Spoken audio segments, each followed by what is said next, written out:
Bulan Ramadan, tamu yang membawa berjuta kebaikan. Bulan diturunkannya Al-Quran. Bulan diwajibkannya bagi umat Islam berpuasa di siang harinya. Dan dianjurkan untuk menghidupkan malamnya dengan sholat tahajud.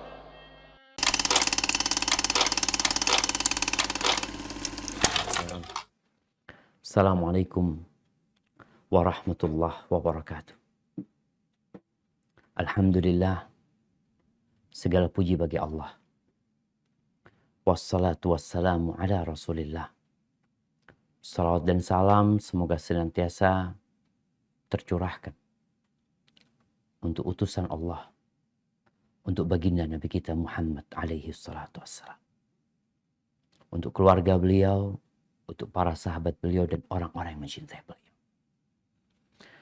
Amma ba'd, ahibati fillah, bicara ada cinta di bulan Ramadan. Kita tahu nggak bahwa di antara nama Allah itu adalah Al-Wadud. Allah itu yang mencintai dan dicintai. Sudah menjadi kelaziman seorang hamba untuk mencintai Allah Jalla Jalaluhu. Kita mencintai sesuatu, imma karena keindahan sesuatu itu, atau karena kebaikan yang kita dapatkan dari sesuatu. Sedangkan Allah Jalla Jalaluhu, dialah yang maha baik, dialah yang maha indah. Kita memandang ciptaan Allah yang begitu banyaknya, begitu dahsyatnya, begitu indahnya. Dan kita melihat kebaikan-kebaikan Allah yang tidak pernah putus. Bahkan dalam pandemi pun ada kebaikan Allah Jalla Jalaluhu. 11 bulan jemaah. 11 bulan. Ya, kita hidup berjuang dengan godaan setan dan iblis. Kita hidup berjuang dengan pintu neraka yang terbuka. Berat perjuangan itu. Sehingga Allah Azza wa Jalla di bulan Ramadan ini memberikan kepada kita satu masa yang sangat spesial sekali. Ini bukti cinta Allah kepada hambanya. Maka sekarang buktikan cintamu kepada Allah Jalla Jalaluhu. Kita ini sering ngomong doang. Cinta itu dibuktikan. Bukan hanya diungkapkan dengan lisan.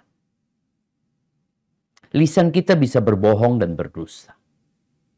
Tapi tatkala seorang tidak berbicara, namun dia membuktikan cintanya, maka orang yang dicintai akan mengakui, fulan benar-benar cinta. Dari mana engkau tahu? Dari apa yang dia lakukan. Dari perjuangan dan pengorbanan dia. Rasulullah SAW dalam hadis riwayatkan Tabrani, apabila datang bulan Ramadan, beliau mengatakan, Atakum Ramadan. Atakum Ramadan, telah datang kepada kalian bulan Ramadan. Syahru barakah. Bulan yang berkah. Di riwayat lain dikatakan syahrun mubarak. Bulan yang penuh dengan berkah. Yaghsyakumullah fi. Allah meliputi kalian di dalamnya. Fayunazzilur rahmah. Allah turunkan rahmat. Bagi yang mungkin 11 bulan terjebak dalam kumbangan dosa. Mungkin dia terjatuh dalam kawah yang penuh dengan kemaksiatan. Ini datang nih Ramadan. Allah berikan rahmatnya, Allah turunkan rahmatnya. Wa yahuttul khataya, dosa-dosa dihapuskan sama Allah. Wa yastajibu fihi du'a, Allah kabulkan doa di dalamnya. Yanzurullah ila tanafusikum fihi, Allah melihat kepada kompetisi kalian. Bagaimana kalian berkompetisi? Bersaing di bulan Ramadan. Wa yubahi bikum malaikatahu, Allah berbangga dengan kalian di hadapan malaikat-malaikat. Fa'arullah min anfusikum khair. Tampakkan dari diri kalian kebaikan buat Allah Azza wa Jalla. Ini kalau bicara cinta. Engkau yang mengaku cinta kepada Allah Azza wa Jalla, maka tunjukkan. Fa inna syaqi man hurima fihi rahmatullah. Orang yang sengsara, orang yang melarat itu adalah orang yang di dalam Ramadan ini terhalang dari rahmat Allah Azza wa Jalla. Bagaimana tidak dikatakan orang ini orang yang sengsara, jemaah? Allah bagi-bagi door prize, Allah bagi-bagi hadiah, Allah bagi-bagi ampunannya buat semuanya tanpa terkecuali. Tapi engkau nggak mau dikasih. Ketika semua orang, Masya Allah, masuk ke dalam kapal. Mungkin ada yang mencontohkan Ramadan ini seperti kapalnya Nabi Nuh. Seperti perahunya Nabi Nuh alaihissalam. Nabi Nuh alaihissalam mengatakan kepada putranya, "Ya bunayya irkam ma'ana." Wahai ananda, naik engkau bersama kita.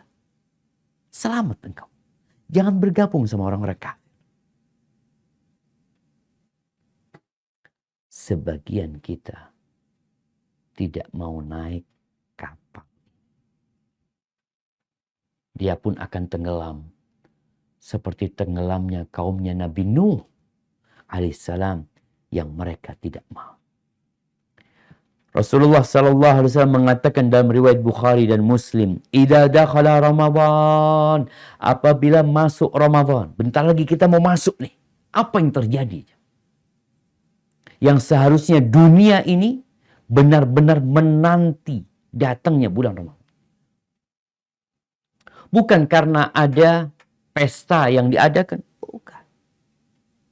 Ada sesuatu yang lebih dahsyat dari semua momentum yang pernah terjadi di dunia ini. Mungkin ada acara SEA Games, ada acara sepak bola atau apa yang dinanti-nanti oleh masyarakat. Yang mereka siap untuk membeli tiketnya, untuk ngantri. Tapi untuk Ramadan, kadangkala kita tidak melakukan apa-apa menyambut. Padahal ada kejadian. Apa yang terjadi? Futihat abwabus sama. Pintu-pintu langit dibuka. Dalam riwayat lain dikatakan futihat abwabul jannah. Pintu-pintu surga dibuka sekarang ketika masuk Ramadan. Masa kita nggak gembira? Wa ghulliqat abwabu jahannam. Dan pintu-pintu neraka ditutup.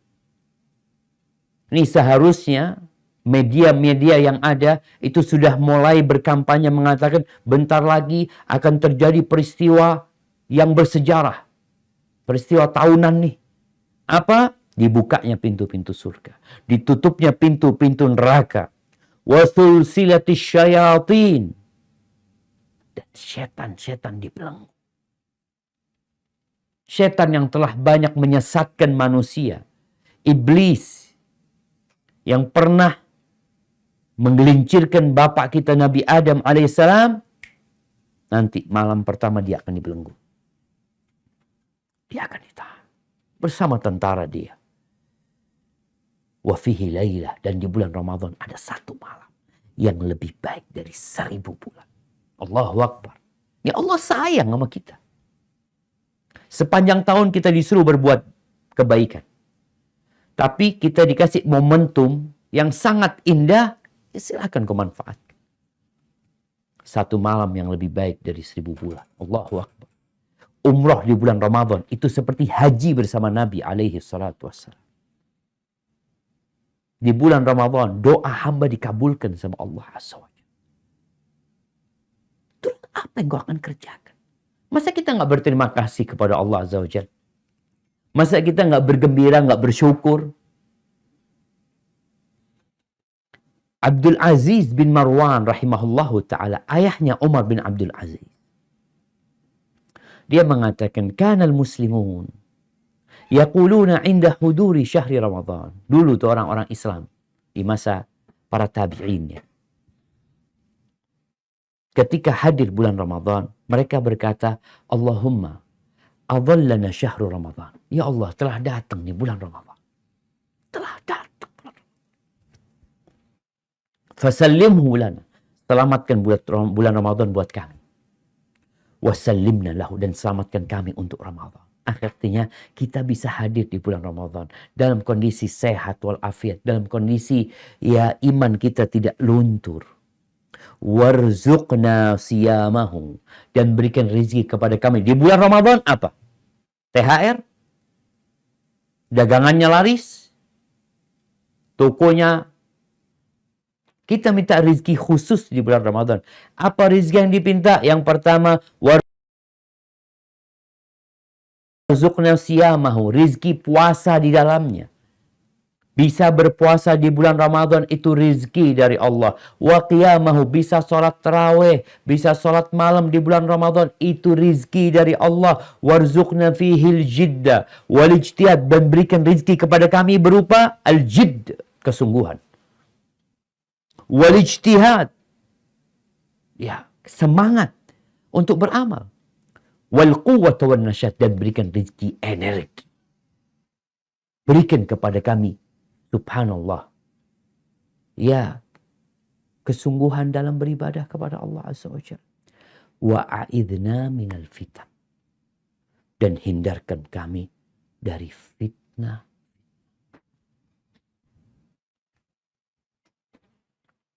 Ahibati fillah, ini yang dipinta ketika masuk bulan Ramadan. Maka kalau memang engkau cinta kepada Allah, engkau harus membuktikan cinta dengan cara naik ke perahu Ramadan. Udah tinggalin. Baca doa kalau naik. Ketika Nabi Nuh naik perahu, Allah memerintahkan kepadanya untuk berdoa Bismillah majreha wa mursa. Dengan nama Allah ketika berlabuh, dan dengan nama Allah ketika dia merapat nanti. Apa yang harus kita lakukan untuk membuktikan cinta? Pastikan tujuan. Apa targetmu di bulan Ramadan? Sebagian orang itu Ramadan ini hanya rutinitas. Seperti tahun lalu, seperti tahun sebelumnya, seperti 20 tahun yang lalu. Sehingga Ramadan dia 20 tahun yang lalu dengan tahun ini sama saja. Kenapa? Tujuan dia nggak jelas. Ahibbatifillah, kalau ada orang ke sebuah kota, ke Kerawang ya. Ini rumah sakit di mana? Di Kerawang.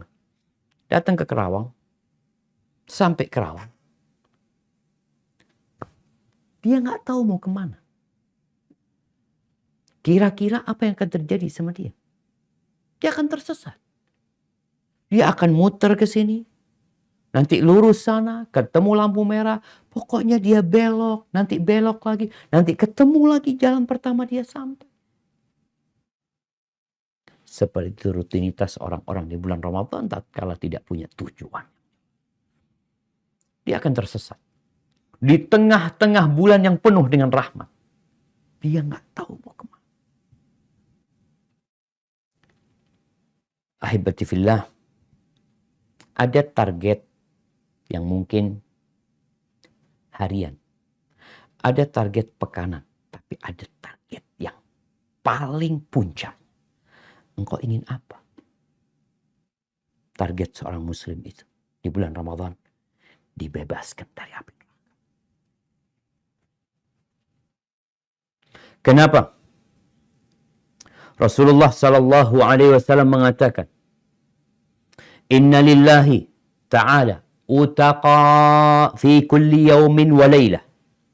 Li kulli 'abdin minhum da'watun mustajabah." Akhrajahu Ahmad.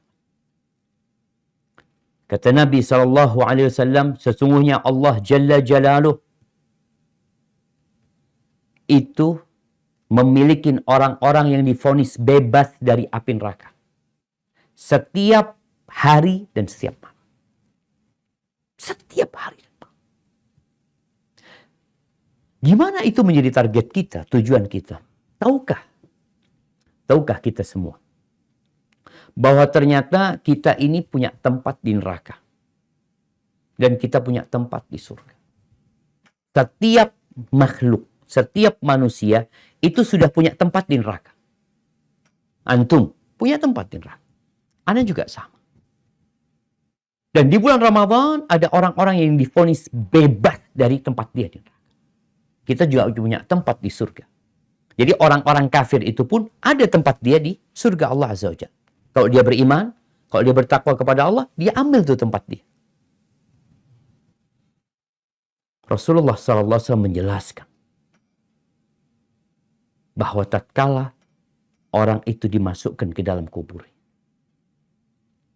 kalau dia orang yang soleh, kalau dia orang yang bertakwa, akan dibukakan bagi dia pintu ke neraka.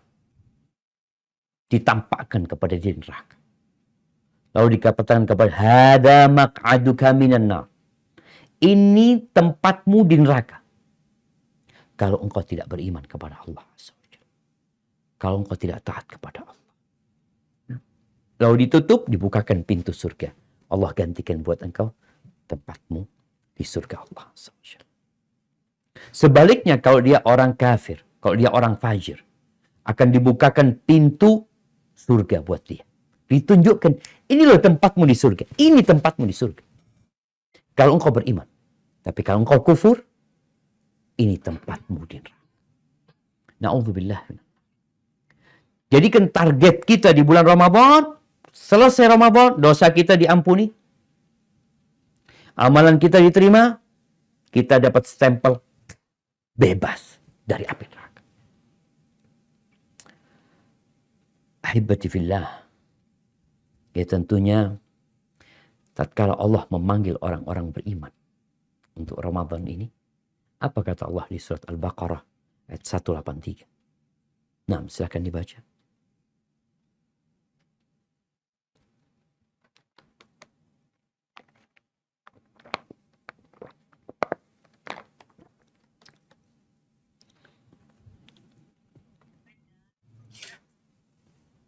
أعوذ بالله من الشيطان الرجيم يا أيها الذين آمنوا كتب عليكم الصيام كما كتب على الذين من قبلكم لعلكم تتقون. Wahai orang-orang yang beriman, diwajibkan atas kamu berpuasa sebagaimana diwajibkan atas orang sebelum kamu agar kamu bertakwa. Barakallahu fikum. Ahibati fillah. Allah ketika mewajibkan puasa ini, bukan karena Allah benci sama hamba-hambanya. Bukan. Itu tanda cinta Allah. Allah benar-benar mengkondisikan bagi hamba-hambanya suatu musim kebaikan. Allah tutup pintu neraka. Allah bukain pintu surga. Allah belenggu setan. Allah jadikan satu malam yang lebih baik dari 1000 bulan. Ada yang nyeru, ada yang memanggil tiap harinya. Mengatakan, ya baghiyal khair. Wahai orang yang ingin kebaikan. Ayo, diingatkan terus tiap hari. Yang ingin berbuat jahat ditahan, jangan tahan. Benar-benar dikondisikan tempatnya. Kondisinya. Maka sekarang, buktikan cintamu. Pastikan tujuan. Tujuannya dibebaskan dari api. Tadi orang kalau masuk ke kota dan dia punya tujuan, tujuannya rumah sakit Al-Izzah. Tujuannya di sana, maka kalau dia pegang Google Map, yang akan ditunjukkan oleh Google Map adalah jalan yang paling cepat. Yang paling dekat. Dan kita akan cari itu. Kita ingin divonis bebas dari neraka, apa yang harus lakukan? Yang pertama, puasa tentunya. Ya kan semua puasa Ustaz Ramadan. Nah, Kalau bicara semua puasa, tapi ada yang puasanya nggak benar. Terus bagaimana yang harus kita lakukan? Niat. Rasul sallallahu alaihi wasallam mengatakan, "Man shama Ramadhana imanan wa ihtisaban, ghufira lahu ma taqaddama min dzambi." Barang siapa yang berpuasa di bulan Ramadan karena iman. Selama ini ada sebagian orang yang puasanya karena ikut-ikutan, karena nggak enak, karena udah tradisi dan budaya. Ramadan tahun ini rubah semuanya. Kenapa engkau berpuasa imanan? Karena saya muslim. Karena saya termasuk yang dipanggil oleh Allah Jalla Jalaluh. Tadi di ayat Al-Baqarah 183, aku dipanggil di sana, Ustaz. Allah mengatakan, ya ayyuhalladzina amanu, wahai orang-orang yang beriman, aku termasuk yang beriman. Wahtisaban, dan berharap pahala. Kenapa puasa? Ya aku meminta sesuatu sama Allah. Aku ingin dibebaskan dari api neraka. Aku ingin diampuni dosa-dosanya. Aku ingin diridhain Allah Azza wa Jalla. Oh berarti engkau berpuasa ini kepingin sesuatu? Ya, betul. Kita ini manusia yang punya jiwa budak. Bahkan kita sebenarnya budak. Itu orang-orang yang bekerja semua. Dari yang mulai jadi presiden, sampai yang jadi mungkin cleaning service. Apa yang mereka cari? Mereka cari upah. Ya. Jangan malu. Tapi kita minta upah sama Allah Azza wa Jalla. Bukan minta sanjungan dari makhluk dan manusia. Apa yang akan didapatkan bagi orang yang berpuasanya karena beriman dan karena berharap pahala, maka ghufira lahu ma taqaddama min dzambi. Allah akan ampuni dosa-dosa yang lalu. Allahu Akbar. Yang kedua, sholat malam. Kalau ingin divonis bebas dari neraka, sholat malam. Mungkin tarawih. Tapi bukan ikut-ikutan. Karena Nabi SAW mengatakan, Man qama Ramadhana imanan wa ihtisaban, ghufira lahu ma taqaddama min dzambi. Barang siapa yang sholat malam di bulan Ramadan, karena iman, dan karena berharap pahala, cari upah, maka akan diampuni dosa-dosa dia. Sehingga kita perlu melihat. Sholat malam kita kenapa? Kalau karena Allah, kita akan cari tempat yang paling nyaman untuk beribadah. Kita akan menikmatin surat cinta Allah yang dibacakan. Ketika imamnya membaca ayat-ayat yang panjang. Kenapa kita melihat para sahabat Nabi? Ketika mereka sholat. Yang dibaca itu satu rakaat ratusan ayat. Kenapa mereka kuat ya? Mereka sampai berdiri, bersandar kepada tongkat. Tapi mereka lakukan itu. Karena ada cinta di hati mereka. Tatkala membaca firman, tatkala mendengar firman Allah dibacakan. Atau engkau sendiri yang membaca. Engkau buka Qur'anmu. Yang gak hafal Qur'an di Ramadan ini. Boleh membaca lewat Qur'an ketika sholat malam. Kemudian Lailatul Qadar. Cari. Di situ ada vonis bebas dari api neraka. Man qama Lailatul Qadri imanan wa ihtisaban. Barang siapa yang sholat di malam hari. Pada waktu malam Lailatul Qadar. Karena iman, semuanya harus karena iman. Wa ihtisaban, karena cari upah. Maka akan diampuni dosa-dosa dia yang telah lalu. Haibati fillah, kemudian doa. Kalau kita tahu Allah punya orang-orang yang divonis bebas, ya kita doa, minta. Makanya tadi disebutkan dalam hadisnya, setiap malam dan siang ada yang divonis bebas dari api neraka, dan buat setiap hamba da'watun mustajabah. Doa yang dikabulkan. Minta lagi sama Allah. Kalau benar targetmu, Allahumma a'tik riqabana minan nar. Ya Allah, bebaskan kami dari api neraka. Allahumma a'tik riqaba abaina minan nar. Ya Allah, bebaskan orang tua kami dari api neraka. Minta. Karena tujuan kita jelas. Kita mencari ridha Allah. Kita mencari rahmat Allah. Dan kita dibebaskan dari api neraka. Yang kedua. Ya. Orang yang mau melakukan perjalanan karena Ramadan ini 30 hari, bukan sehari, atau 29 hari. Maka kita tadi naik kapal. Kapal kita harus diperiksa. Jangan sampai bocor. Kendaraan kita ini harus kita periksa. Orang kalau mau melakukan perjalanan panjang, dikatakan dari mana? Karawang mau kemana? Mau ke Medan, Ustaz. Naik apa? Naik mobil. Taib. Kira-kira apa yang akan dilakukan? Dia akan mempersiapkan diri, kendaraannya. Jangan sampai bannya kempos. Kalau ada ban serep pun, ban serepnya diperiksa. Kaki-kakinya diperiksa. Kemudian olinya diperiksa. Airnya diperiksa. Semua dipersiapkan. Nah, kalau kita naik perahu, itu seperti nelayan yang naik perahu. Seperti perahunya Nabi Nuh alaihissalam. Itu diperiksa. Nggak boleh ada kebocoran sama sekali. Kalau ada yang bocor, sekarang diperbaiki. Kita ini mau masuk Ramadan, diperbaiki sekarang. Kalau ada yang bocor. Kemudian jangan meninggalkan sedikit pun celah yang menyebabkan air itu masuk. Kemudian bekalnya dibawa, lalu jangan terlalu berat-berat. Apa kendaraan kita di bulan Ramadan ini jamaah? Hati kita. Kendaraan kita di bulan Ramadan ini. Hati. Kita melewati Ramadan ini tidak dengan kaki kita. Tapi dengan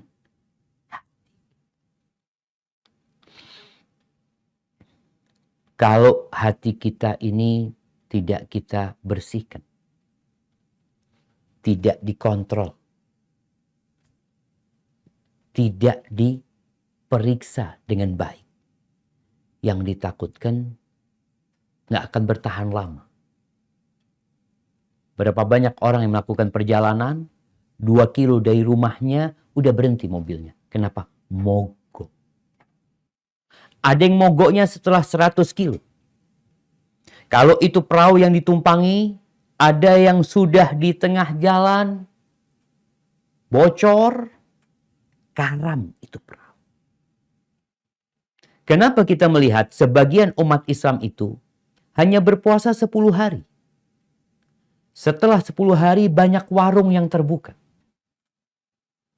Hari pertama Masya Allah tidak ada warung yang dibuka. Hari kedua Masya Allah.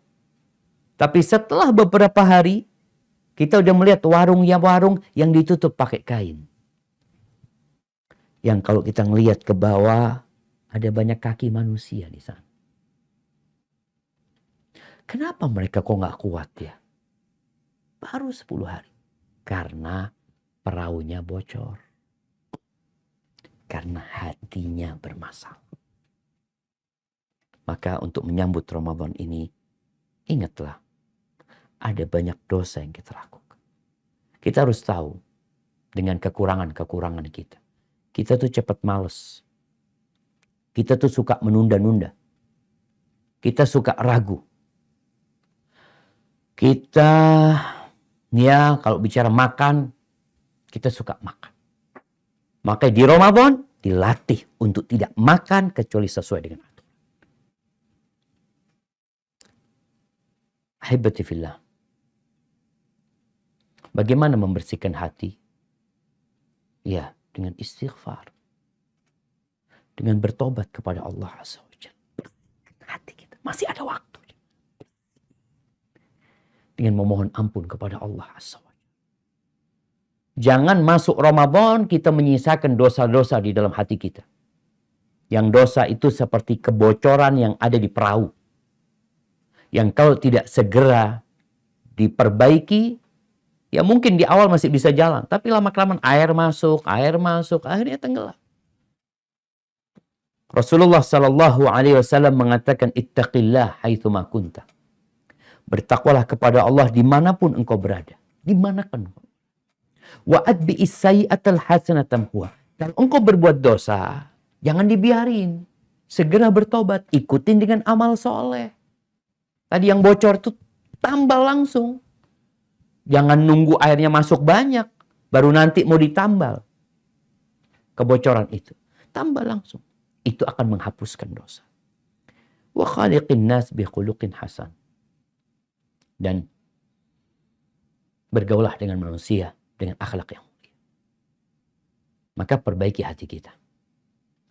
Rawat hati kita, periksa hati kita. Kalau bicara jangan bawa beban yang banyak. Beban kita itu diantaranya dosa. Maka dengan beristighfar, dengan bertobat, insya Allah, Allah Azza wa Jalla akan jaga hati kita. Di surat Hud ayat 112, Allah memerintahkan Nabi alaihissalam untuk istiqamah. Apa kata Allah?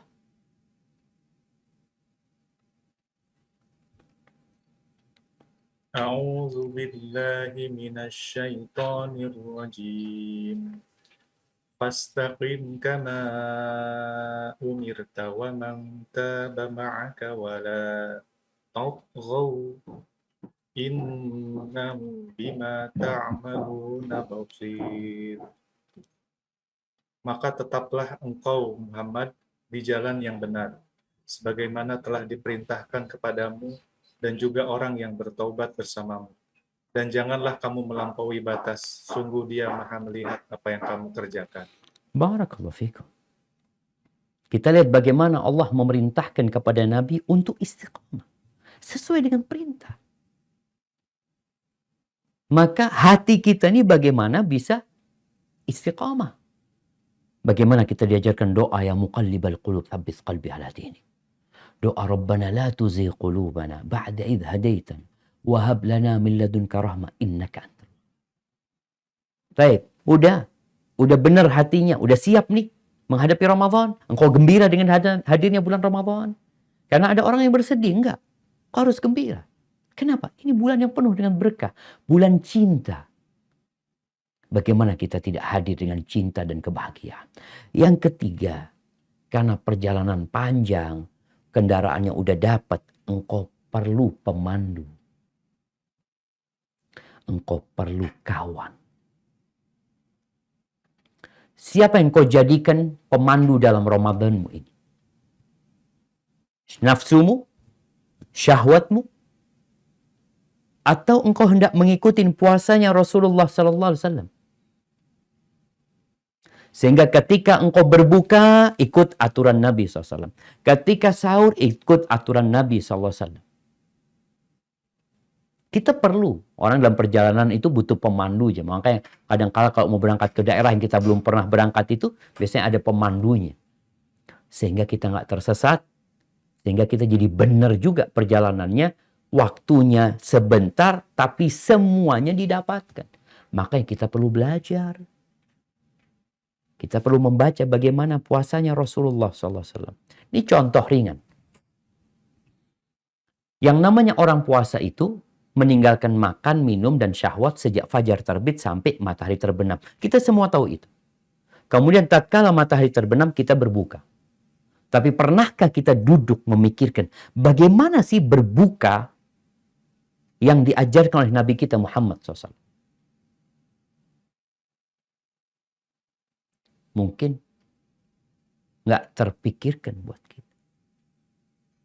Rasulullah Sallallahu Alaihi Wasallam itu tidak pernah memenuhi perutnya sampai kenyang, enggak.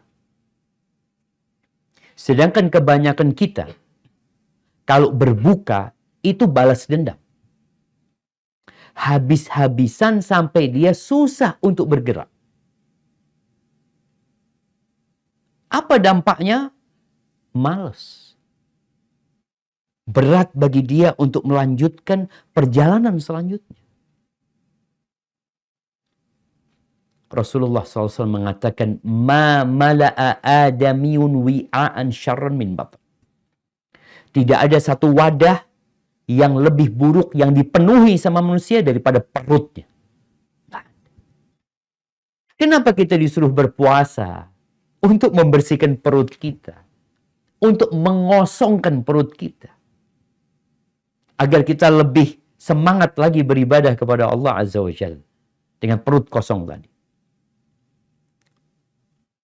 Lalu Nabi SAW mengatakan, bihasab ibni Adam luqaimat au akalat yuqimna biha sulbah. Cukup manusia itu.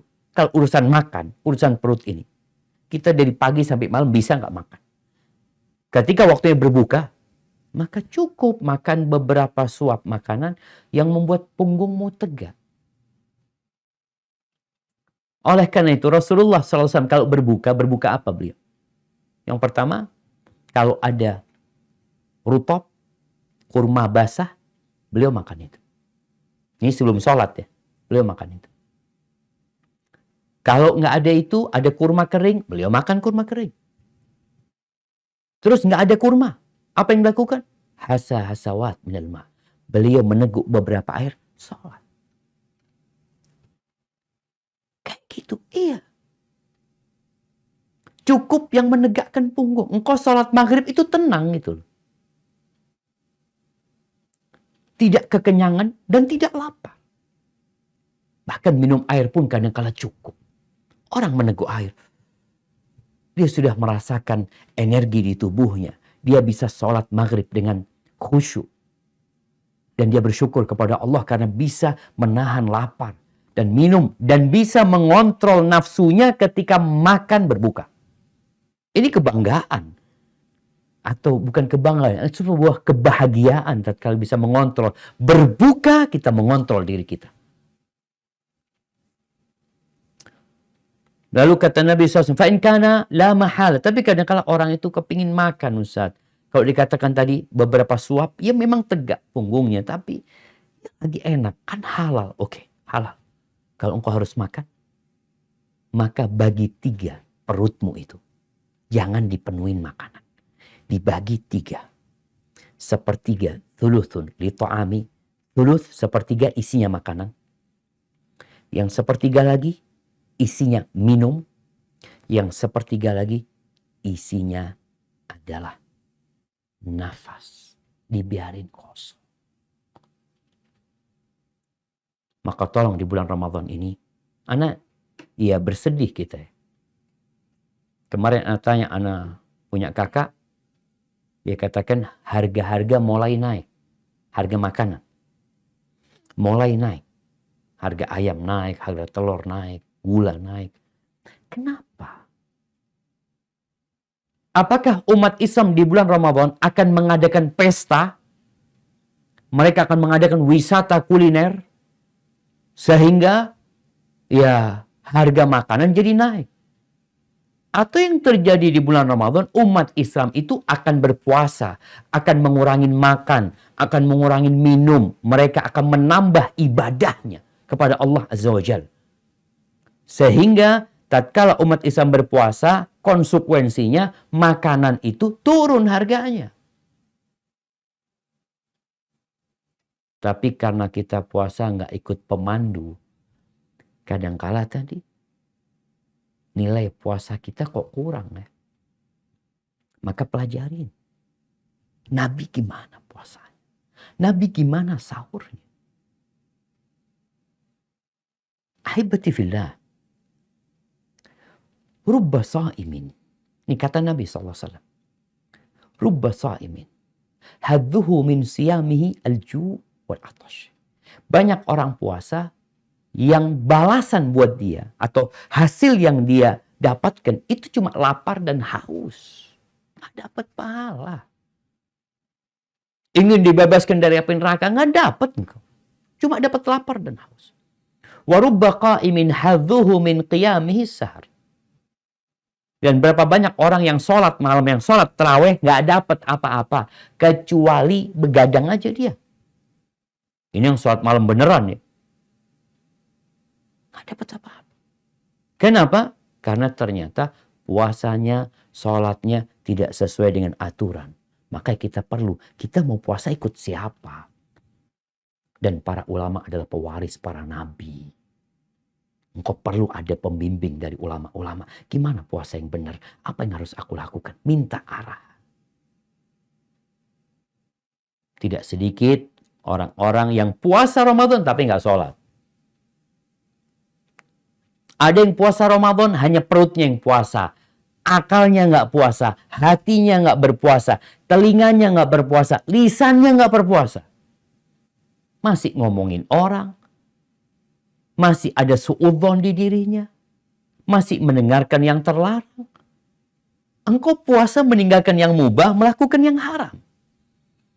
Kemudian tadi disebutkan, kita juga perlu kawan. Segera nih sebelum masuk Ramadan, lihat kawan-kawan kita. Kalau ada kawan kita tahun lalu, tahun lalu ana punya sohib ini nggak puasa. Tinggalkan dia. Ana mau ganti kawan hari ini. Cari kawan yang semangat puasanya. Cari kawan yang semangat sholat malamnya. Kawan yang pertanyaannya itu, engkau kemarin berbuka apa? Waduh, jangan cari kawan yang urusannya perut.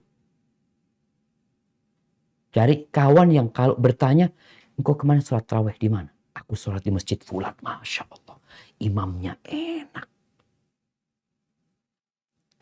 Sholat kita 23 rakaat. Alhamdulillah. 2 juz. Allahu Akbar. Atau masjid fulan. Alhamdulillah. Ana sholat 11 rakaat di sana. Masya Allah. Jangan cari kawan. Engkau sholat di mana tarawih? Oh di sana. Aduh. Berapa jam? 1 jam. Ahsan di fulan. Berapa? 10 menit selesai. Mau cari kawan kayak gitu? Jangan. Cari kawan jangan yang ngomongnya cuma kuliner, urusan berbuka. Berbuka di mana, sahur di mana, makan apa. Ramadan ini bukan bulan kuliner. Ini bulan menahan diri dari makan dan minum. Sebagaimana kita menahan diri dan sukses di siang hari, di malam hari, kita juga dapat mengontrol nafsu kita. Dengan tidak memenuhi perut kita. Maka cari kawan. Yang ya mungkin jadi kawan bersaing dan berkompetisi. Yang menanyakan, sampai juz berapa engkau hari ini? Ya Allah, iya, belum selesai. Targetmu apa? Maka insya Allah kalau kita punya kawan-kawan yang baik, yang memotivasi kita, ya harapan kita Ramadan nanti, kita bisa sampai ke garis finish. Orang tuh kadang-kala kalau sendirian, tapi ketika punya kawan-kawan yang bersungguh-sungguh, apalagi kita ngelihat di garis finish, kita ngelihat dia, Allahu Akbar, kita berusaha untuk lebih dulu dari dia. Wa fi dzalika falyatanafasil mutanafisun. Inilah tempat untuk berkompetisi. Bukan berkompetisi main game, main bola, main apa. Yang kalau mendapatkan sesuatu akan ditinggal. Dan mungkin tidak berguna buat kita. Maka mulailah ngobrol sama kawan kita. Engkau punya program apa di Ramadan? Engkau ingin menghatamkan Quran berapa kali? Kita juga harus punya proyek. Kalau target kita hatam 1 kali berarti tiap hari 1 juz. Kalau hatam umpamanya 2 kali berarti sehari 2 juz. 3 kali 3 juz. Semua itu perlu. Dengan harapan Ramadan kita jadi lebih bermakna. Dan ingat, 10 hari terakhir itu puncak bulan Ramadan. Persiapkan kita untuk sampai 10 hari terakhir. Target kita untuk dapat Lailatul Qadar. Cari kawan-kawan yang senantiasa mengingatkan. Dan cari guru juga ya yang selalu membimbing kita. Ingat, sebelum kita masuk ke sesi tanya jawab, pastikan tujuanmu apa. Yang kedua, perbaiki kendaraanmu. Yang ketiga, pilih kawan dan pemandu. Insya Allah dengan cara seperti itu, Ramadan ini akan penuh dengan cinta. Bukan Ramadan yang rutinitas belaka seperti tahun-tahun sebelumnya. Barakallahu fiik. Mungkin itu yang bisa Anda sampaikan. Kita masuk ke sesi tanya jawab. Anda kembalikan ke pembawa acara. Jazakumullah khair. Wa jazakumullah khair. Ustaz, Masya Allah, tabarakallah, barakallahu fiik. Ustaz telah menyampaikan materi yang sangat luar biasa bagi kita semua pagi hari ini. Ini betul-betul menginfus hati kita, insya Allah ya, jemaah sahabat-sahabat Masjid Al-Iza dimanapun berada. Baik, saat ini kita masuk ke sesi tanya jawab. Di kolom chat di Zoom sudah ada beberapa yang bertanya. Ustaz, izinkan Anda membacakan pertanyaan yang berkaitan dulu dengan tema Ramadan. تفضل. Atau ini ada yang raise hand, kita coba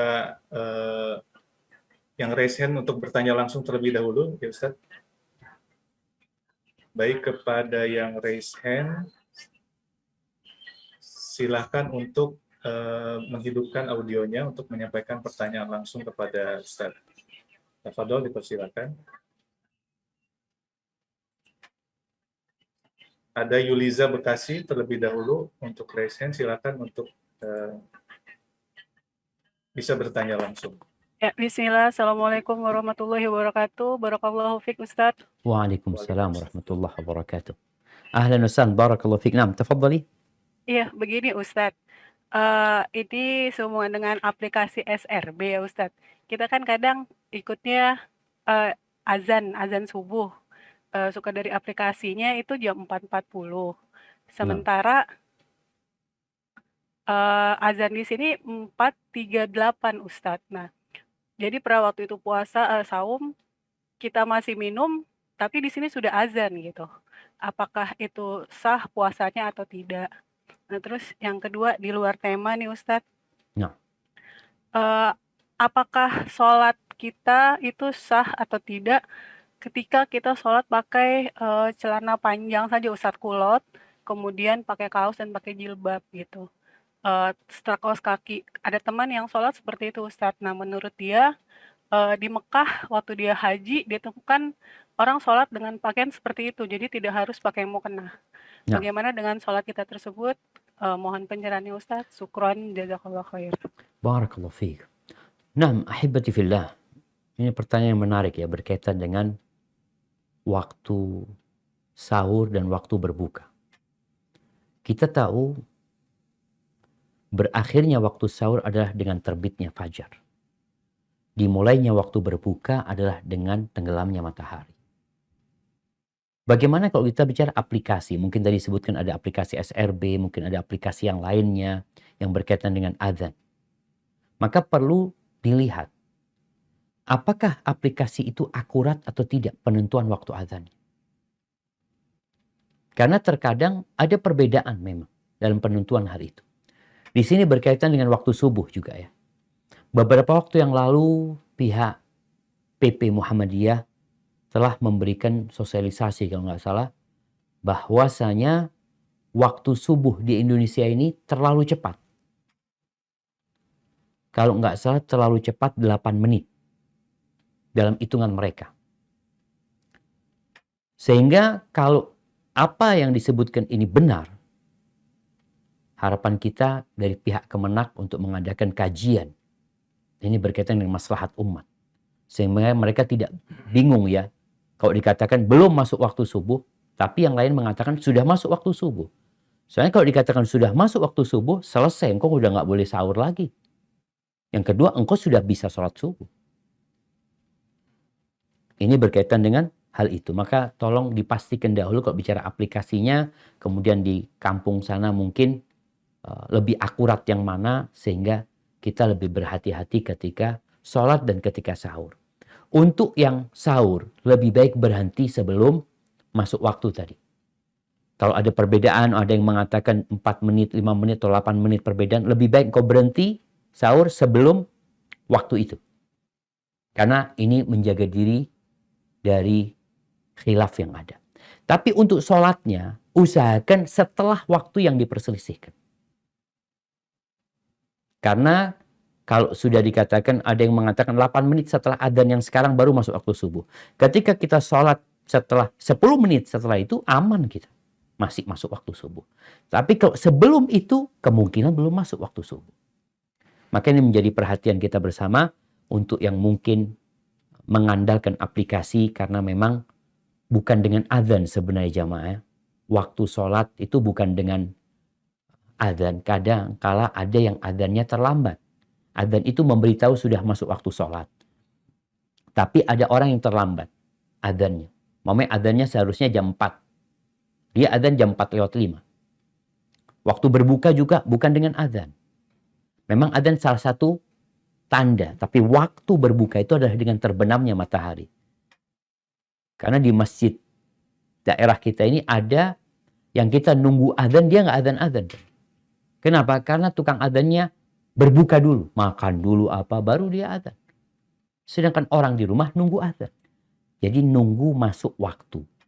Kalau azannya tepat waktu, alhamdulillah berarti kita mengikuti hal tersebut. Ada pun pertanyaan yang kedua bicara sholat ya. Sholat itu harus menutup aurat. Itu syaratnya. Bagaimana menutup aurat? Syarat pakaiannya nggak boleh tipis menerawang. Nggak boleh ketat, sempit, sehingga membentuk anggota tubuh. Jadi nggak harus pakai mukena. Kalau orang pakai baju tadi, yang dia lebar ya, pakaiannya lebar, artinya secara hukum dia menutup auratnya. Maka boleh dia sholat. Tapi tolong jangan difahami aurat itu adalah kulit. Karena ada sebagian orang yang pakai baju pendek, lalu dia pakai apa? Kayak model deker ya, pakai deker. Dia merasa menutup aurat. Ada yang pakai kerudung, kemudian pakai celana ketat, dia merasa menutup aurat karena kulitnya tidak terlihat. Bentuk tubuh manusia pun termasuk aurat yang harus ditutup. Kulit pun masuk. Sehingga kalau dikatakan tadi, orang yang pakai celana, dilihat bagaimana kondisi dia gitu. Kalau memang benar dia menutup aurat dan tidak membentuk pinggulnya, maka insya Allah sah sholatnya. Dadanya juga tertutup, tapi kalau ternyata enggak, masih terbentuk tubuhnya itu saat, maka enggak sempurna menutup auratnya, sedangkan syarat sholat itu adalah menutup aurat. Jadi bukan pakai mukena ya. Ingat, syarat sholat bagi wanita itu bukan pakai mukena, tapi menutup auratnya yang sesuai dengan diperintahkan oleh Allah dan Rasulnya. Hadza wallahu a'lam bishawab.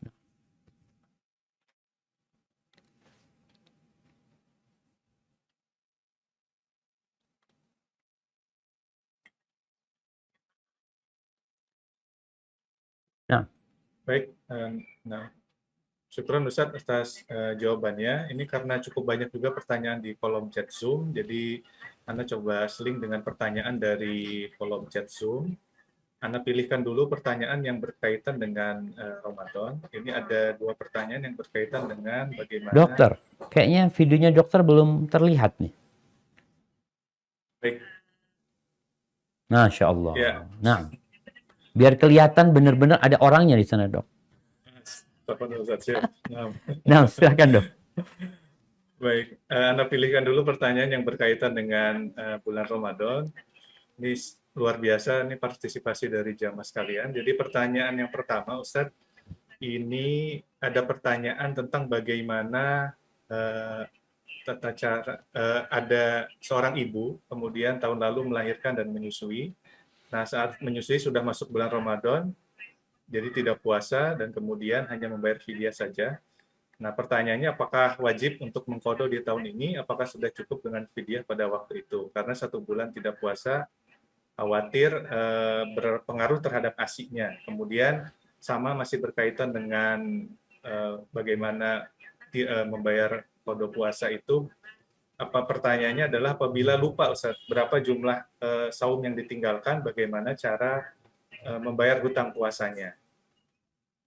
Barakallahu fikum. Demikian pertanyaan. Nah, ahibati fillah, seorang yang hamil, seorang yang menyusui, seorang wanita ya, itu sama masuk dalam konteks orang-orang yang diwajibkan berpuasa.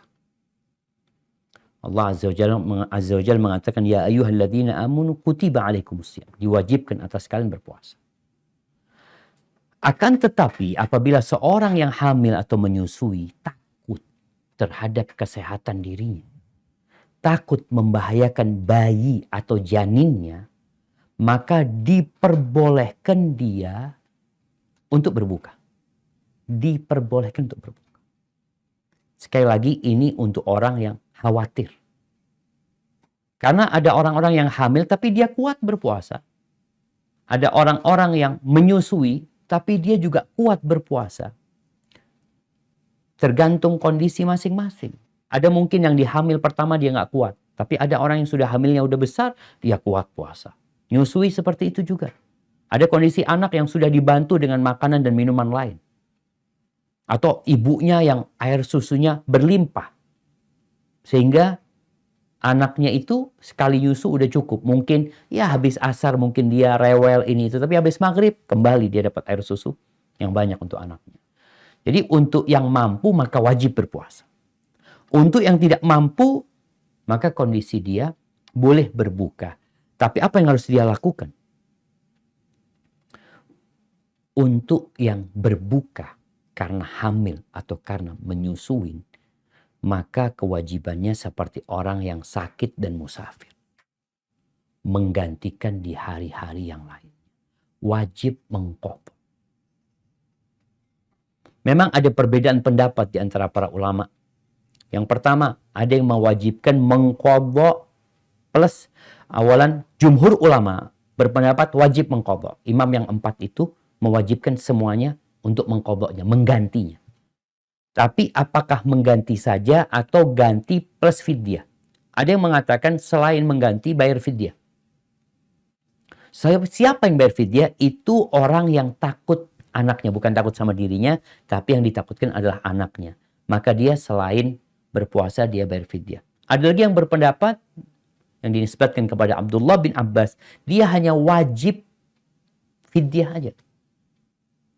Nggak wajib ganti puasa.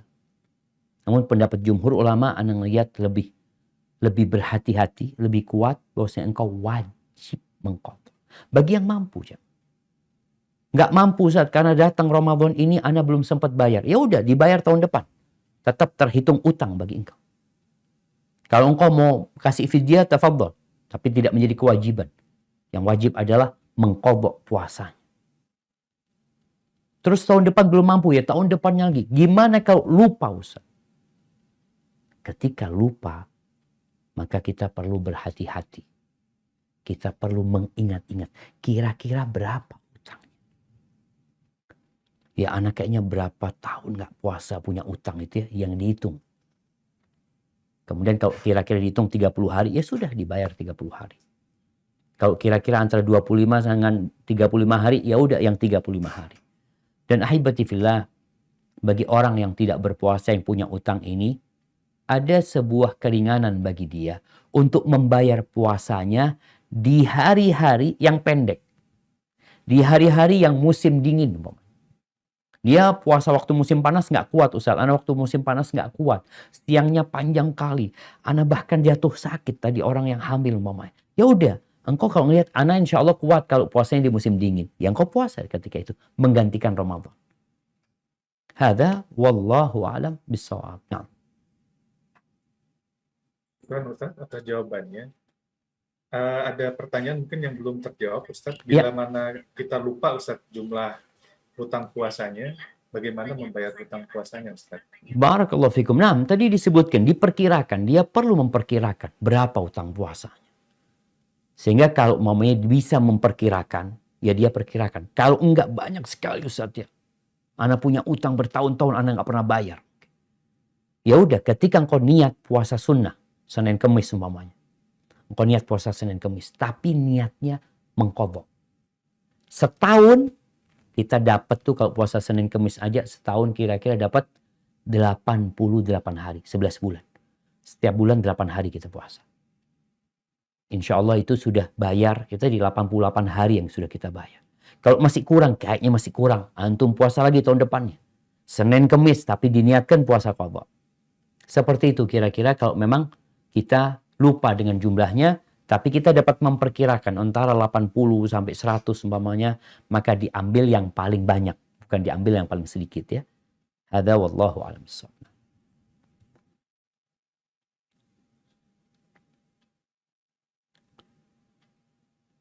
Barakallahu fiik. Nah.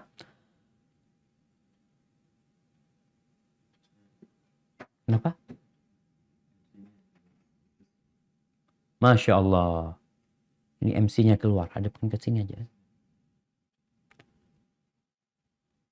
Tuh jamaah sambil nunggu MC-nya datang.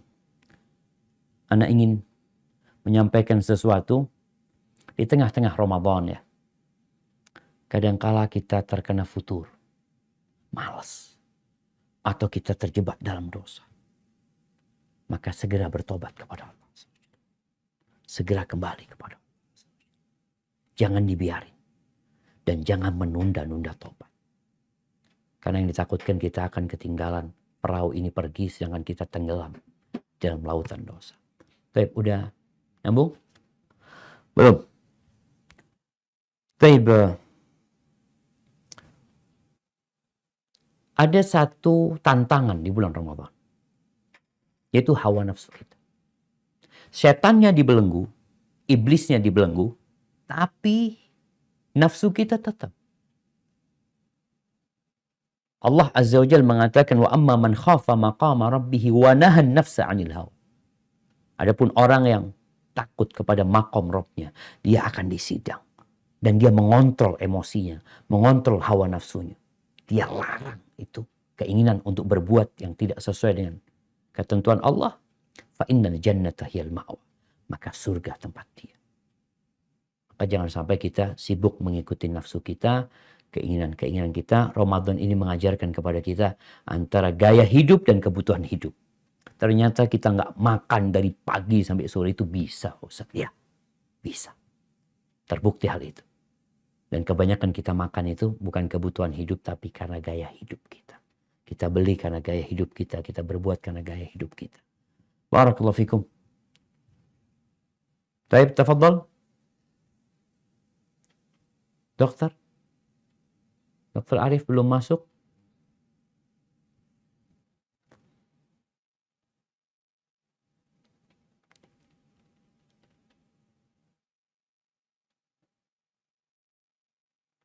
Baik, ahibati fillah. Bulan Ramadan adalah bulannya Al-Quranul Karim. Kita tahu syahrul Ramadan alladhi unzila fihi Al-Quran.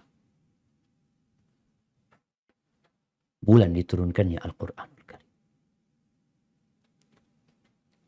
Di mana Rasulullah SAW setiap malam beliau menyetorkan hafalannya kepada Jibril. Bagaimana kepedulian para sahabat, para tabi'in untuk membaca Al-Quranul Karim di malam hari. Salat dengan menghatamkan Al-Quran, dengan mentadabburi. Itu yang kadang-kala kita lihat di masa sekarang kurang. Tapi insya Allah, dengan bertambahnya ilmu, dengan banyaknya kemudahan, kita sekarang bisa dapat Quran di handphone kita, kemanapun kita pergi, kita dapat membaca di sana. Maka harapan kita memanfaatkan bulan ini pula untuk membaca Al-Quranul Karim yang satu huruf, 10 kebaikan, satu ayat lebih baik dari seekor onta. Bagaimana Al-Imam Syafi'i di bulan Ramadan menghatamkan Quran sehari semalam 2 kali. Bagaimana dengan kita di Ramadan ini, jamaah? Baik. Belum hadir Dr. Arif?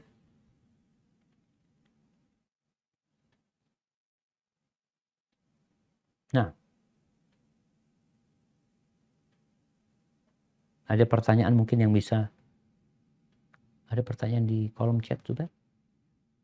Iya. Baik jamaah, sambil nunggu Dr. Arif hadir, ana akan bacakan pertanyaan di sini. Mungkin yang sesuai dengan tema dulu. Ya, di bawahnya ini. Baik. Afwan, izin bertanya, apakah berdoa dalam sujud diharuskan bersolawat? Baik, ahibati fillah. Kalau bicara solat ini adalah satu kesatuan. Satu kesatuan ibadah yang dimulai dengan takbir ditutup dengan salam. Sehingga ketika kita di awal berdoa Allahumma ba'id baini wa baina khatayaya di istiftah kama ba'adta bainal masyriq wal maghrib, kita nggak baca sholawat, kita langsung berdoa memohon kepada Allah. Kemudian tatkala di sholat kita membaca ihdinas siratal mustaqim, minta kita baca tuh surat Al-Fatihah. Kemudian ketika sujud, apakah kita harus bersalawat? Kalau bicara mau salawat silahkan. Tapi kalau dikatakan harus wallahu a'lam bishawab. Karena nanti doanya ini akan ditutup dengan sholawat. Ketika kita sebelum salam, kita akan bersolawat kepada Nabi SAW. Tapi yang jelas ketika engkau bersolat ketika sujud tafadhol, engkau bersolat kepada Nabi SAW. Karena sejatinya doa seorang muslim itu akan bergantung. Nggak akan nyampe, akan tertahan apabila nggak ada sholat kepada Nabi SAW. Sehingga sholawat itu bisa dibaca di awal doa, di pertengahan doa, atau di penutup doa. Intinya tanpa sholawat sulit untuk dikabulkan doa kita. Dan kita tahu Allah Azza wa Jalla mengatakan, ya ayyuhalladzina amanu sallu alaihi wa sallimu taslima. Wahai orang-orang beriman, berselawatlah dan bersalamlah kalian kepada Nabi alaihi salatu wassalam. Dan perbanyak selawat di bulan Ramadan. Cari waktu-waktu yang indah untuk berselawat kepada Nabi dan ditargetkan lagi. Ada target. Anda sehari mau berapa kali selawat buat Nabi SAW. Baik, barakallahu fikum. Kemudian pertanyaan selanjutnya. Nah, pertanyaan langsung mungkin kita angkat dari siapa? Yanti. Nah, tafadhol Yanti di unmute dan langsung kepada pertanyaannya. Ya, Ibu Yanti silakan di unmute.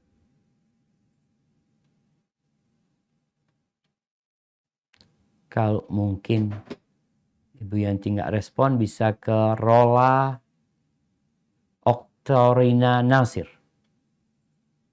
Ya Ustadz, Assalamualaikum. Waalaikumsalam warahmatullahi wabarakatuh. Nah, silahkan Ibu Rola. Ya Ustadz, izin bertanya. Saya kan lagi hamil muda ya Ustadz. Lalu ada mengalami sedikit pendarahan atau flek gitu Ustadz. Jadi saya disarankan sama dokter untuk bed rest. Yang ingin saya tanyakan, nah saya ke kamar mandi atau ke WC masih berusaha untuk jalan. Jadi wudhunya masih dengan menggunakan air. Tapi sholatnya saya duduk gitu Ustadz, maksudnya di atas kasur. Apakah itu dibolehkan? Karena saya sebenarnya masih sanggup jalan atau berdiri gitu Ustadz. Tapi kalau terlalu banyak aktivitas itu akan mengakibatkan fleknya keluar lagi gitu Ustadz. Jadi saya sholatnya duduk saja, apakah boleh? Nah, Lalu satu lagi Ustadz, siap. kan karena keadaan flek ini saya berdosakah saya mengatakan kepada suami untuk bertahan dulu agar tidak melakukan hubungan karena takutnya akan mempengaruhi terhadap kehamilan ini. Nah. Ustaz, terima kasih. Masya Allah, barakallahu fiik. Ya, jamaah rahimakumullah, alhamdulillah. Seorang mukmin itu harus berhati-hati dalam urusan ibadahnya. Kita bukan hanya sekedar sholat. Kita bukan sekedar ibadah, tapi kita bagaimana beribadah dan diterima oleh Allah Azza wa Jalla. Pertanyaan Ibu Rola tadi menunjukkan ya kekhawatiran seorang muslim. Kalau tadi dikatakan Ibu Rola ini masih bisa berjalan ke kamar mandi. Terus, apakah dia boleh sholatnya duduk kalau dia masih bisa berjalan? Dilihat kepada kemampuan. Ada orang yang mampu berjalan, tapi nggak mampu berdiri lama. Ada yang penyakit seperti itu. Sehingga bicara sholatnya bisa jadi Ibu Rola ini melihat kondisi tadi. Kalau dia bisa sholat berdiri umpamanya. Ana bisa berdiri Ustaz, tapi kalau banyak gerak, ruku, sujudnya nanti membahayakan. Oke, Ibu Rola berarti bisa sholatnya berdiri. Kemudian waktu sujud, beliau duduk. Duduk pakai kursi umpamanya. Dia nggak sujud, nggak duduk di bawah. Karena memang biasanya gerakan dari bawah ke atas itu butuh energi. Yang ditakutkan tadi akan keluar lagi darah tersebut. Maka kembali Ibu Rola, Allah berfirman, fattaqullaha mastata'tum. Bertakwalah kepada Allah sesuai dengan kemampuan. Sampai kemana kemampuan Ibu? Kalau ternyata dicoba, Ana coba Ustaz, ternyata keluar Ustaz. Nah, berarti kan membahayakan dia. Silahkan Ibu sholat dalam kondisi rebahan. Tapi sekali lagi, kan kondisinya dimulai dari berdiri. Nggak mampu berdiri, duduk. Nggak mampu duduk, baru rebahan. Jadi nggak langsung rebahan Ibu. Kalau Ibu masih bisa duduk, nggak berdiri nggak mampu, tapi duduk bisa, maka sholatnya duduk. Tidak langsung rebahan. Rebahan itu yang terakhir ketika tidak mampu. Dan kemudian kepada kondisi suami. Ketika Ibu Rola tadi meminta kepada suami untuk menahan diri. Nah, mungkin untuk hubungan ditahan, tapi Ibu Rola masih bisa memuaskan suaminya, tidak harus dengan hubungan. Sampaikan kepada suami, mungkin ada cara-cara lain bagaimana suami dapat menyalurkan hasratnya, syahwatnya, tapi tanpa berhubungan langsung. Itu diperbolehkan. Hadza wallahu a'lam bishawab. Syukran jazakallah Ustaz. Alhamdulillah. Sudah bergabung bergabung kembali lagi. Dr. Arif. Kemana dok? Iya, tadi Kayaknya lagi ke tiba-tiba- warung dokter ini. Tiba-tiba putus Ustaz koneksi internetnya. Insyaallah. Siap, tafadhol dok. Alhamdulillah bisa bergabung lagi. Cuma mungkin pertanyaan yang di chat Ana sudah tidak bisa baca lagi. Mungkin kita buka kesempatan lagi buat jamaah yang di room Zoom yang ingin Kenapa bertanya dokter nggak bisa langsung. baca? Chatnya hilang Ustaz tadi karena Ana keluar. Yang barusan kita baca? Masih ada ini dok. Dokter bisa baca dok. Oke, baik. Ya, oh ya. Ini sudah tadi dijawab oleh Ustadz. Ini ada yang bertanya, bagaimana, Ustadz izin bertanya, jika melakukan puasa, apakah boleh melakukan pemeriksaan swab? Karena pemeriksaan swab adalah pemeriksaan yang rutin, yang dilakukan di perusahaannya. Demikian Ustadz. Jazakallah khair. Baik. Nah, barakallahu fikum. Kalau bicara pemeriksaan swab ini, insya Allah tidak termasuk makan dan minum yang membatalkan puasa. Apalagi kalau yang diperiksa itu hanya ya ada yang dengan cara ginos, ya ada yang cara dengan apa? Dengan rapid test yang diambil lendir di hidungnya atau di tenggorokannya, insya Allah itu tidak termasuk yang membatalkan puasa. Jadi kita juga perlu belajar jamaah di masa kini apa sih pembatal-pembatal puasa ya. Yang jelas makan dan minum dan tadi syahwat kita. Selain itu yang tidak masuk dalam makan dan minum, yang hukumnya tidak sama dengan makan dan minum, maka tidak masuk membatalkan puasa. Kadang-kala terjadi perbedaan pendapat di antara para ulama untuk menetapkan ini masuk makan dan minum enggak. Contohnya tetesan mata. Orang kalau ditetesi matanya itu kadang-kala terasa di tenggorokan. Apakah itu membatalkan puasa? Sebenarnya enggak, itu tidak termasuk makan dan minum. Memang Nabi SAW itu melarang kalau kita menyedot sesuatu ke hidung, jangan terlalu berlebihan, karena bisa masuk ke perut nantinya. Air itu masuk kepada perut. Hada wallahu a'lam bishawab. Nah,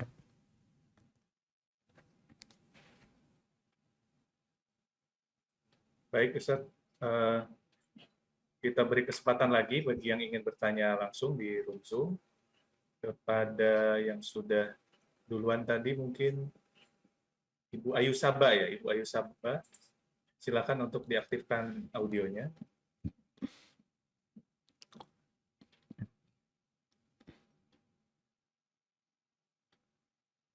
Pada Ibu Ayu Sabah masih bisa menyimak?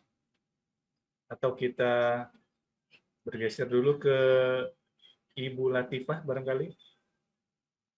Silakan diaktifkan audionya. Oh, kemudian bila tidak, saya lanjut lagi ke pertanyaan yang di room Zoom, di chat Zoom.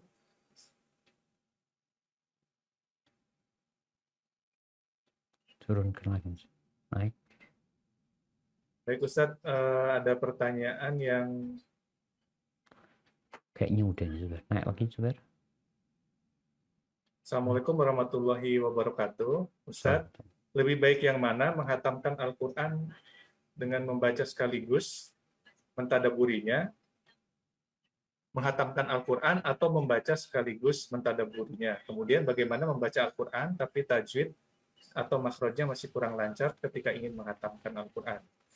Kemudian apakah harus membaca dengan aplikasi Murattal?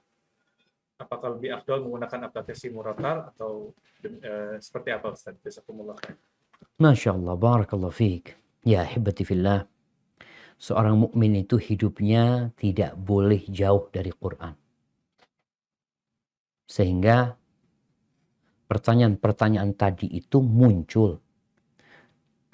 Karena ada orang yang ingin menggabungkan semua kebaikan itu di bulan Ramadan. Ya memang betul, ini musim kebaikan, musim tanam. Tapi kalau semuanya mau dilakukan di Ramadan, berat. Kalau kita bicara mentadabburi Al-Quran, lebih utama mana membaca Al-Quran dengan mentadabburi Al-Quran? Kita itu diperintahkan membaca dan mentadabburinya. Quran ini diturunkan bukan hanya diambil berkahnya, tapi ada hidayah juga di dalam yang perlu kita ambil. Quran diturunkan bukan hanya sebagai hiasan dinding, bukan hanya untuk ngobatin orang sakit, ruqyah. Bukan hanya itu, tapi ada petunjuk dari Allah Azza wa Jalla. Yang petunjuk ini sulit untuk diambil kalau kita nggak paham dengan artinya. Maka diperintahkan kita untuk mentadabburi Al-Quran. Kata Allah Azza wa Jalla, kitabun anzalnahu mubarakun liyadabbaru ayati. Agar mereka mentadabburi ayat-ayatnya. Allah menyebutkan tentang orang-orang beriman, wa idza tuliyat alaihim ayatuhu zadathum imana. Kalau dibacakan kepada mereka ayat-ayat Allah, bertambah keimanan mereka. Ini tentunya tatkala kita memahami arti dan maknanya. Maka sepanjang tahun seharusnya kita fokus baca Quran, tetap kita punya waktu membaca Quran, mentadabburinya, sehingga masuk ke bulan Ramadan, ya kita sudah terbiasa mentadabburi Al-Quran. Sehingga bacaan kita pun ada unsur tadabburnya. Tapi kalau enggak Ustaz, ya berusaha kita menghatamkan Al-Quran. Mungkin kita bagi waktunya. Ada waktu membaca Al-Quran sampai hatam. Ada waktu membaca Al-Quran dengan artinya. Ada waktu untuk mentadabburi Al-Quran Karim. Kita bagi-bagi waktu. Kita punya proyek. Mungkin semuanya nggak bisa Ramadan ini selesai. Tapi jadikan proyek besar 1 tahun. Bulan Sya'ban tahun depan, Anda sudah menyelesaikan Al-Quran dengan artinya. Mungkin Ramadan kayak ini kayaknya sulit. Taib, nggak ada masalah. Tapi kita punya target sesuai dengan kebutuhan kita. Kemudian bicara membaca Al-Quran tapi belum bagus tajwidnya, makhrajnya. Sampai kapan engkau seperti itu bacaan? Sudah berapa tahun? Seharusnya sebelum Ramadan kita punya target juga. Di mana Anda masuk Ramadan tahun ini, bacaan Anda sudah bagus. Atau jadikan Ramadan tahun ini sebagai momentum untuk tahsin. Anak kayaknya Ramadan tahun ini harus lancar bacaan Quran. Ada masalah. Jadi kita fokus semuanya tahsin. Nggak ada masalah jemaah. Tapi jelas tetap kita membaca Al-Quranul Karim. Dan buat orang yang belum bisa membaca Al-Quranul Karim, jangan pernah putus asa. Alhamdulillah sekarang banyak metode. Yang insya Allah ada yang mengatakan 6 kali pertemuan sudah bisa baca Quran. Namun butuh kesungguhan. Jadi semua itu bisa kita lakukan. Tapi kalau sebagiannya nggak bisa kita lakukan di Ramadan ini, mudah-mudahan bisa menjadi target kita untuk melanjutkan tahun depannya. Hadza wallahu a'lam bishawab. Mudah-mudahan nggak ada yang kelewatan dari pertanyaannya, Dok.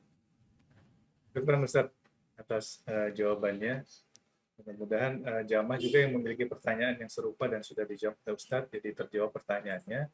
Kami berikan kesempatan lagi kepada yang ingin bertanya langsung kepada Ibu Ayu Sabah yang sudah resen. Silakan Bu untuk mengaktifkan audionya.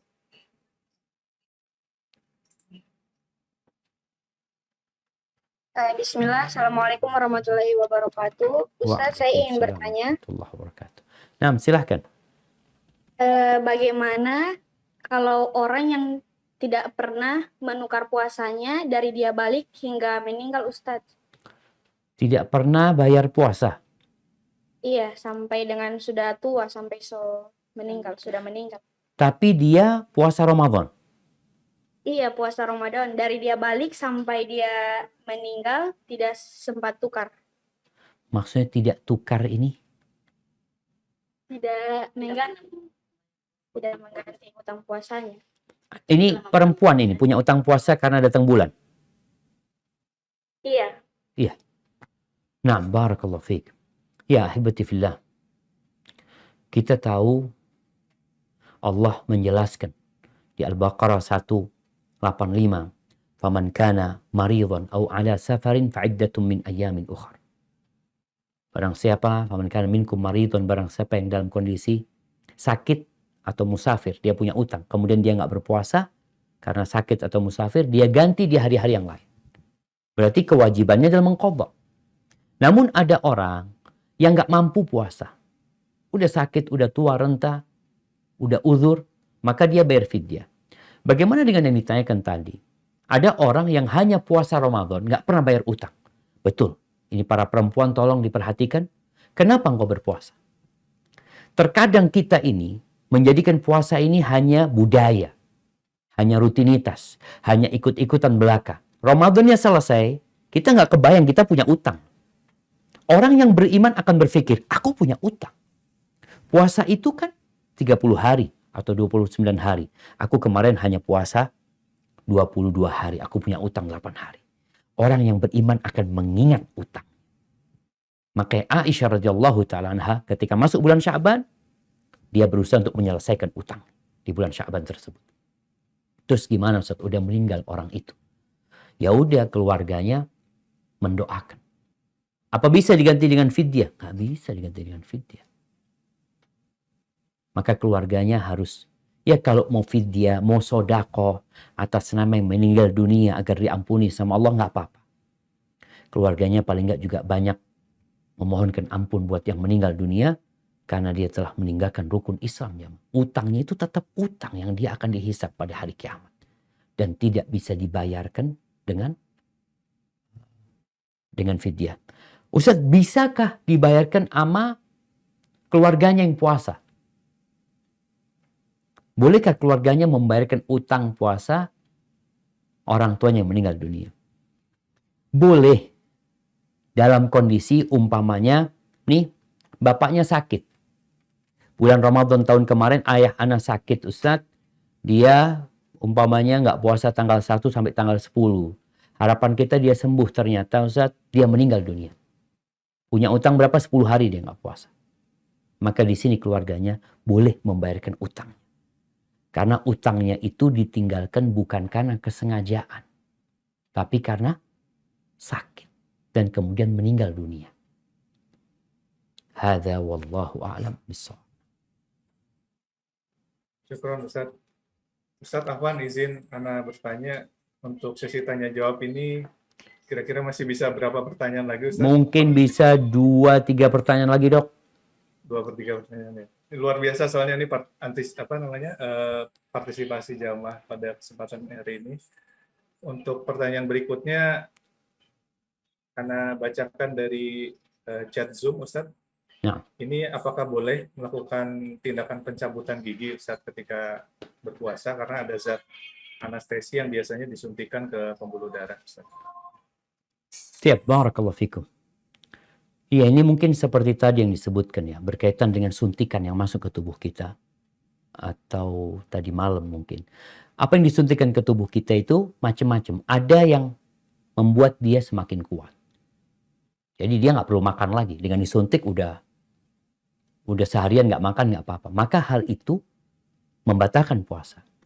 Tapi kalau suntikan itu tidak berpengaruh kepada dia seperti suntikan obat ya, atau tadi suntikan anestesi yang hanya berpengaruh di daerah lokal mulut dia dan tidak menyebabkan dia lapar, tidak menyebabkan dia merasakan kenyang atau merasakan tidak haus, enggak. Jadi itu tidak termasuk yang membatalkan puasa. Hanya saja perlu diperhatikan orang yang mencabut gigi ini, kadangkala ya ada yang tertelan sama dia.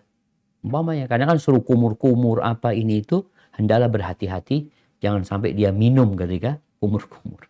Hadza wallahu a'lam bishawab. Syukran Ustaz. Untuk 2 pertanyaan yang terakhir, kami akan berikan kesempatan untuk yang bertanya langsung. Sebelumnya kami mohon maaf apabila tidak bisa seluruh pertanyaan disampaikan kepada Ustadz, tapi kita akan simpan nanti pertanyaan-pertanyaannya, kita akan sampaikan kepada timnya Ustadz Syafiq nanti. Mudah-mudahan bisa terjawab di kesempatan berikutnya atau bisa via channel YouTube beliau. Kepada Ibu Yanti yang mungkin sempat tadi dipanggil, Fadol, dipersilakan untuk bertanya langsung dan mengaktifkan audionya. Assalamualaikum, Ustaz. Waalaikumsalam warahmatullahi wabarakatuh. Ahlan wa sahlan, barakallahu fiik. Nam, silakan. Kalau saya punya pertanyaan, ini terkait tentang hati dan amalan. Ya. eh, apakah di bulan Ramadan itu orang-orang yang pernah percaya dengan hal-hal yang syirik, lalu dia sadar dan minta ampun sama Allah, terus takut untuk terjebak ke dalam kesyirikan lagi, apakah bisa berkesempatan untuk mendapat ampunan dari Allah, Ustadz? Subhanallah. Nah. Karena selama ini hati terus selalu gelisah gitu, Ustadz. Ya. Mengingat takut sama azabnya Allah. Kadang terbesit, kadang iman tuh naik turun, kadang juga terbesit pikiran-pikiran yang buruk tentang Allah. Allah. Siap. Nah, Mbak Yanti. Mohon nasihatnya Ustadz, bagaimana caranya agar bulan Ramadan ini saya lebih tenang, lebih khusyuk. Ingin ibadah yang seperti dulu lagi sebelum terkena seperti ini, Ustadz. Siap, Masya Allah. Barakallahu fiik. Ahibati fillah. Rasul SAW mengatakan, kullu bani Adam khata'. Semua anak Adam itu melakukan dosa. Wa khairul khata'in at-tawwab. Sebaik-baiknya melakukan dosa dan bertobat kepada Allah Azza wa Jalla. Kalau tadi pernah terjebak dalam kesyirikan, perbuatan-perbuatan yang terlarang, mungkinkah Allah menerima tobatnya? Mungkin. Allah buka pintu tobat selebar-lebar. Bagaimana kita melihat sahabat-sahabat yang pernah melakukan dosa besar, yang melakukan kesyirikan, lalu mereka bertobat kembali kepada Allah, Allah terima tobat mereka dan menjadi lebih baik. Maka hendaklah ukhti yang bertanya menumbuhkan di dirinya prasangka baik sama Allah. Prasangka baik sama Allah. Iya, kita berprasangka buruk dengan dosa kita. Kita tahu kekurangan kita.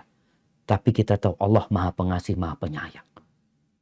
Maka tatkala seorang menyesali, meninggalkan, bertekad untuk tidak mengulangi, maka Allah akan terima tobat. Illa man tab wa amana wa amila amalan salihan fa ulaika yubaddilullahu sayyi'atihim hasanat. Kecuali orang yang bertobat, kemudian dia beramal, dia beriman, dia beramal soleh, maka kata Allah, Allah akan gantikan dosa-dosa dia yang lalu itu sebagai amal kebajikan. Maka hendaklah anti berbaik sangka sama Allah dan terus beramal soleh. Insya Allah, Allah akan kembalikan keburukan, Allah akan mengganti dosa-dosa anti itu sebagai kebaikan. Dan hindarin sebab-sebab yang menyebabkan anti berbuat dosa. Dan jangan mau dibisikin setan. Kadang-kadang setan membisikkan, aduh ada apa engkau bertobat, nggak akan diampuni sama Allah. Maka kita harus pelajarin tentang kebesaran Allah. Allah itu membentangkan tangannya di malam hari. Agar yang berbuat dosa di siang hari tobat. Allah membentangkan tangannya di siang hari agar yang berbuat dosa di malam hari bertobat. Kemudian ada satu perkara yang anak ingin ingatkan diri kita dan setiap kaum muslimin. Ada dosa yang kita nggak sadar kadang-kadang. Yaitu dosa menunda tobat. Kita udah bertobat dari dosa kita, tapi kita lupa bertobat dari menunda dosa. Kita setahun nggak bertobat. Berarti ada dosa penundaan tobat. Yang itu perlu tobat baru. Hadza wallahu a'lam bissawab. Nah. Syukron Ustadz jawabannya. Untuk pertanyaan yang terakhir kita beri kesempatan untuk yang bertanya langsung. Karena tadi sebagian besar yang bertanya adalah akhwat. Mungkin terakhir ini yang ikhwan kita beri kesempatan kepada Pak Abu Muhammad. Dipersilakan Pak untuk mengaktifkan audionya untuk bertanya langsung kepada Ustadz.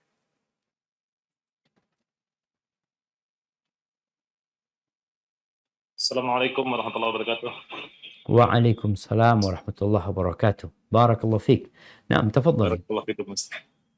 Ustaz izin tanya, untuk menghidupkan malam-malam di bulan Ramadan, itu kan saya pernah dengar katanya kalau untuk siang hari puasa kita tidur, puasa kita sia-sia, Ustaz. Nah. Terus bagaimana ya kiatnya supaya kita bisa menghidupkan malam Ramadan tapi puasa kita tidak sia-sia, Ustaz? Barakallahu fiik. Ya. Ahibati fillah. Ana sebenarnya baru dengar ya. Artinya mungkin kalau yang dikatakan tadi, kalau siang harinya full tidur. Orang ada puasa, tidur aja siang. Terus ngapain kau? Orang yang tidur itu nggak merasakan puasa. Dia tahu-tahu bangun maghrib. Maka kalau dikatakan sia-sia, tetap puasanya sah. Para ulama mengatakan orang yang siang hari tidur umpamanya, dia nggak ngapa-ngapain, sholat tidur lagi, puasanya sah secara hukum agama sah. Yang tidak sah adalah puasanya orang yang pingsan, yang sampai maghrib dia pingsan, dikatakan puasanya tidak sah menurut pendapat yang rajih. Terus bagaimana supaya kita bisa menghidupkan malam kita, tapi di siang hari kita, ya kalau dikatakan ada amalan yang kita lakukan, jadi nggak sia-sia kita di siang harinya itu. Sebenarnya tidur itu bisa diatur. Tidur di malam hari, tidur di siang hari. Rasulullah SAW mengatakan, qilu fa inna syaitan la yaqil. Kalian tidur siang. Sesungguhnya setan itu nggak tidur siang. Berarti kita bagaimana menghidupkan malam kita dengan tidur siang. Yang kedua, jangan tidur setelah subuh. Jangan tidur setelah subuh. Rasulullah SAW itu, beliau setelah subuh berzikir sampai matahari terbit. Kalau engkau hendak tidur setelah itu. Karena biasanya kalau orang tidur setelah subuh, nyambung tidur. Padahal waktu setelah subuh ini waktu yang sangat spesial. Rasul SAW berdoa, Allahumma barik ummati fi bukuriha. Ya Allah, berkahi umatku di pagi hari mereka. Kita tidur. Itu waktu untuk membaca zikir pagi. Manfaatkan. Jadi, ada momentum yang perlu kita manfaatkan. Waktu sahur sampai subuh. Setelah subuh sampai matahari terbit. Setelah itu istirahat. Dan waktunya ditetapkan. Berapa jam kau istirahat. Insya Allah hanya butuh pembiasaan.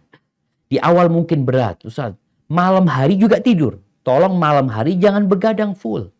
Tidur. Rasul Shallallahu Alaihi Wasallam, beliau tidur di malam hari. Kemudian beliau bangun di sepertiga malam akhir umpamanya.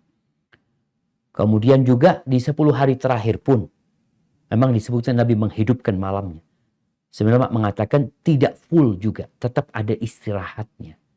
Karena orang kalau nggak istirahat, akhirnya sholatnya pun nggak bisa semangat ya. Karena dia kecapean. Selain itu, kontrol makannya. Jadi orang biasanya kalau sahurnya kebanyakan, akhirnya ngantuk dia. Atau berbukanya kebanyakan, akhirnya dia ngantuk. Nggak bisa sholat malam dengan nyaman. Hadza wallahu a'lam bishawab. Itu yang bisa Anda sampaikan. Kurang lebihnya mohon maaf. Anda kembalikan ke Dr. Arif. Jazakumullah khair.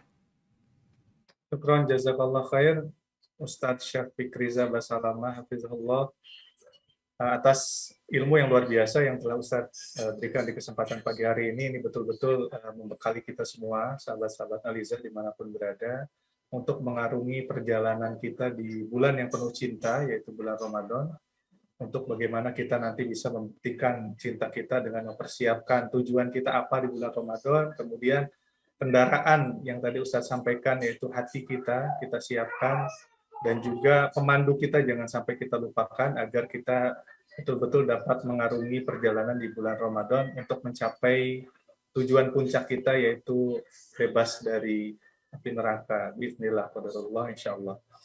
Sekali lagi kami ucapkan syukran jazakumullah khair kepada Ustadz Syafiq. Semoga Allah Subhanahu wa Ta'ala selalu menjaga antum dan juga tim SRB. Kemudian kepada sahabat-sahabat Alizah dimanapun berada, kami ucapkan jazakumullah khair telah berpartisipasi dalam kegiatan kajian online Infus Hati kita pagi hari ini sampai siang ini. Kami mohon maaf apabila dalam penyelenggaraan kajian kali ini ada beberapa kekurangan yang terjadi. Ada banyak pertanyaan mungkin yang ingin disampaikan tadi belum bisa kita akomodir karena terbatasnya waktu. Oleh karena itu, selalu ikuti terus informasi-informasi kajian-kajian dari Ustadz Syafiq Riza Basalamah melalui akun media sosial beliau, kemudian melalui channel YouTube beliau, agar kita tidak ketinggalan untuk mendapatkan berbagai faedah yang bermanfaat bagi kita semua. Sekali lagi kami ucapkan terima kasih. Alhamdulillahirabbil alamin, kita telah sampai di penghujung kegiatan kajian Infus Hati online pagi hari ini. Kita tutup dengan doa kafaratul majelis. Subhanaka Allahumma wa bihamdika asyhadu an la ilaha illa anta astaghfiruka wa atubu ilaik. Aqulu qouli hadza wa astaghfirullah li wa lakum wa akhiru da'wana alhamdulillahi rabbil alamin. Billahi taufik wal hidayah. Wassalamualaikum warahmatullahi wabarakatuh.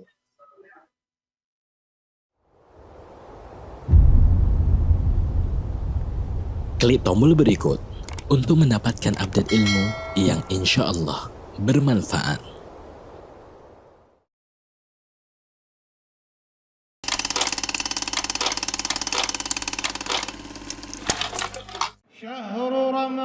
Bulan Ramadan, tamu yang membawa berjuta kebaikan. Bulan diturunkannya Al-Quran. Bulan diwajibkannya bagi umat Islam berpuasa di siang harinya dan dianjurkan untuk menghidupkan malamnya dengan sholat tahajud.